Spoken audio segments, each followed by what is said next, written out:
আসসালামু আলাইকুম রহমতুল্লাহি ওয়া বারাকাতুহু। আপনারা সবাই জানেন কাঞ্চন পৌরসভার একটি প্রাণকেন্দ্র কৃষ্ণনগর, বর্তমানে মুসলিমনগর। এই মুসলিমনগরে দীর্ঘদিন যাবৎ একটি প্রতিপাগুলির মাজার হিসেবে এখানে ছিল। আমরা এটার জন্য অনেক বলেছি যে যাতে করে এখান থেকে সরিয়ে নেওয়া হয়, কারণ কবরকে ঘিরে এখানে অনেক রকমের এই যে শিরকি কর্মকাণ্ড হতো। তো হাজি শরীফ সাহেব, দেওয়ান শরীফ সাহেব ইন্তেকাল করেছেন। তার স্ত্রী সম্মতিক্রমে এবং এলাকার যারা গণ্যমান্য ব্যক্তিবর্গ রয়েছেন, হাজি আব্দুল সালাম সাহেব রয়েছেন,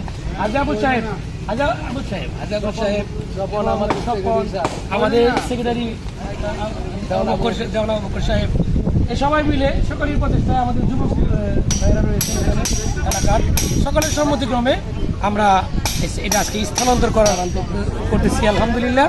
তো সকলের কাছে দোয়া চাই যেন আমাদের এই এলাকাটা শিরক মুক্ত হোক, বিদআত মুক্ত হোক। তো এটাই ছিল আমাদের সবচেয়ে বড় একটি দুষ ছিল, শিরকের আড্ডা খানার জন্য এর একটা দুষ ছিল।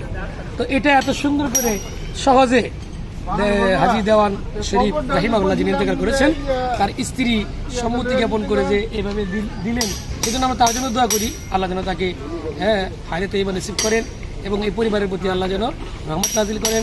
এই পরিবার সহ আমরা সবাই যেন শিরক মুক্ত ঈমান, বিদআত মুক্ত আমল যেন করে আমরা যেতে পারি, বলি আমি।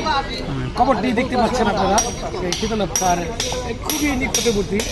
সাধারণত মাজার যেগুলো হয়, কবর যেগুলো হয় এই নদী পথে হয়, না হয়তো এই বাস পথে হয়।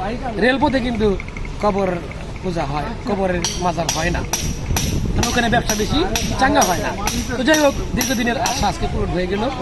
মহান আল্লাহর কাছে দোয়া করি, আবারও বলি, শিরক মুক্ত ঈমান, বিদআত মুক্ত আমলের ব্যানারে প্রতিষ্ঠিত বাংলাদেশ জমিয়তে আহলে হাদিসের ব্যানারে আমরা কাজ করে যাচ্ছি।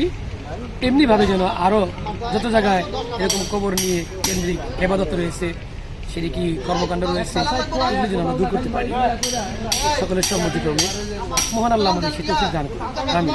আসসালামু আলাইকুম ওয়া রাহমাতুল্লাহি ওয়া বারাকাতুহু।